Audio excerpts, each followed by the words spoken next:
మరి మా కార్యకర్తలకు కూడా నేను చేసే విజ్ఞప్తి, సన్నద్ధం అవుదాం.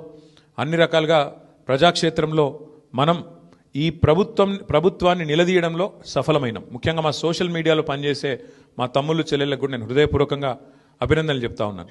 సోషల్ మీడియాలో మీరు చేస్తున్న పని, మీకెవరికి నేనేమి పార్టీ తరపున జీతం ఇవ్వడం లేదు, మీకెవరికి నేను ఇచ్చేదేమీ లేదు.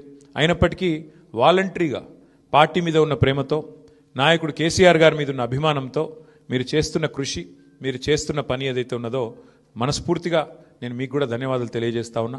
అట్లాగే మా పార్టీ కార్యకర్తలకు, మరి మా గులాబీ కుటుంబ సభ్యులందరికీ నేను చేసే ప్రార్థన, దీంతో మనం నిరాశపడవలసిన అవసరం లేదు, బాధపడవలసిన అవసరం లేదు. తప్పకుండా ముందుకు పోదాం. అట్లా అనుకుంటే ఇవాళ జాతీయ స్థాయిలో కూడా మీరు చూసినట్టయితే మరి కాంగ్రెస్ పార్టీ బీహార్లో తన ఉనికిని కోల్పోయే పరిస్థితి ఉన్నది. కాబట్టి ఇవన్నీ సహజం, గెలుపులు ఓటములు సహజం. దీన్ని ఏదో పెద్ద సెట్ బ్యాక్ లాగా చూసుకోవాల్సిన అవసరం లేదు. తప్పకుండా మరింత బలంగా వద్దాం, ముందుకొద్దాం. ఒక రబ్బర్ బంతిని గోడకేసి కొడితే ఎట్లయితే తిరిగి బలంగా వెనకకొస్తుందో అట్లా మనం కూడా తప్పకుండా తిరిగి వెనక్కొద్దాం. పెద్దలు కేసీఆర్ గారు తిరిగి రాష్ట్రానికి ముఖ్యమంత్రిగా మళ్ళీ బాధ్యతలు చేపట్టేదాకా ఎవరి శక్తి మేరకు వారు శక్తి వంచన లేకుండా కష్టపడదామని చెప్పి మా నాయకులు కార్యకర్తలకు మరొకసారి ధన్యవాదాలు తెలియజేస్తూ